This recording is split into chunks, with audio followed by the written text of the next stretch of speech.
તો તમે જોઈ શકો છો મિત્રો, મારા રામાપીર બાપાની જ્યોતમાં રોજ અલગ અલગ ફૂલ બનવામાં આવે છે.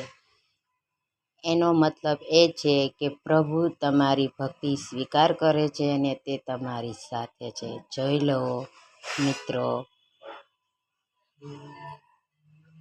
અલગ અલગ પ્રકારના જ્યોતમાં મને ફૂલો જોવા મળે છે.